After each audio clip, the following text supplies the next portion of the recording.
உடல் சூட்டை குறைக்க ஃபங்க்ஷன் கொண்டுள்ளது. அப்புறம் இது நீங்க கேஸ் பண்ணுங்க, இது என்ன? இது வந்து ஆரஞ்சு தோல் போல இது உலர்ந்த ஆரஞ்சு தோல். நம்மட்டு உடல் உள்ளே காற்று, சரியான காற்று உள்ளது. புரிகிறதா இதை பத்தி?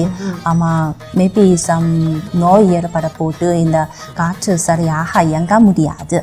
ஆனால் இது தரமாக சாப்பிட்டால் அடுத்து நீரில் ஊற்றிட்டு குடித்தால் இந்த காற்று மீண்டும் சரியான பாதையில் இயங்க செய்யும். உடலில் காற்று சரியான பாதையில் இயங்குவதற்காக இந்த ஆரஞ்சு பழத்தோட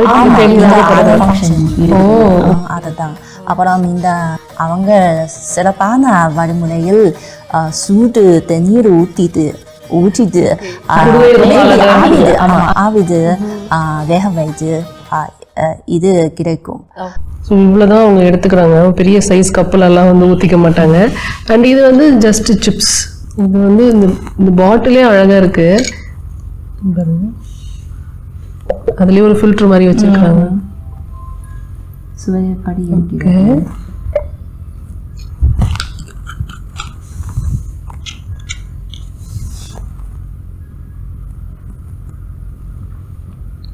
குறிப்பு கொஞ்சமா ஒரு வித்தியாசமா லைட்டா ஒரு புளிப்பு, லைட்டா ஒரு இனிப்பு.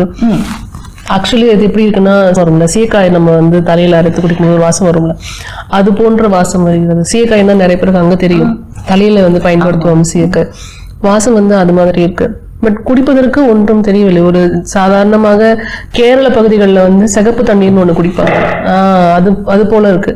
பல தடவை குடிக்கணும். ஒரு தடவை குடிச்சா ஹெல்ப் பெனிஃபிட் கிடைக்காது. ஸோ டெய்லி எடுத்துக்கணும்னா நாங்கள் சைனால தான் இருக்கணும். ஸோ கம்ப்ளீட்டா வந்து வித்தியாசமான விஷயங்கள் இன்னைக்கு இங்கே பார்த்தோம். ஒரே ஒரு விஷயம், அவங்க உள்ள வந்தோடனே சொன்னாங்க, இந்தியாவில் இதை விட அதிகமான மூலிகைகள் இருக்கு. இந்தியா வந்து மூலிகைகளின் சொர்க்கங்கிற மாதிரி அவங்க சொன்னாங்க. நம்ம வந்து அதை வந்து எவ்வளவு தூரம் கரெக்டான வழியில பயன்படுத்துறோங்கிறது தெரியல. ஆனா இவங்க கிட்ட இருக்கிற மூலிகைகளை சரியா கையாண்டு தன்னுடைய வாழ்க்கையில ஒரு பகுதியாவே அதை மாத்திக்கிட்டு இருக்காங்க அப்படிங்கறத நான் இங்க பார்த்தது. ஸோ பாரம்பரியத்தை விட்டு கொடுக்காம இருந்தா உடலும் ஆரோக்கியமா இருக்கும் அப்படிங்கிறது இங்கே நான் கத்துக்கிட்ட ஒரு விஷயமா இருக்கு. ரொம்ப நன்றி உங்களோட நேரத்திற்கு. ரொம்ப நன்றி. தேங்க்யூ. உடல் சூட்டை குறைக்க ஃபங்க்ஷன் கொண்டுள்ளது. அப்புறம் இது நீங்க கேஸ் பண்ணுங்க, இது என்ன? இது வந்து ஆரஞ்சு தோல் போல இது உலர்ந்த ஆரஞ்சு தோல். நம்மட்டு உடல் உள்ளே காற்று, சரியான காற்று உள்ளது. புரிகிறதா இதை பத்தி? ஆமா, மேபி சம் நோய் ஏற்பட போட்டு இந்த காற்று சரியாக இயங்க முடியாது.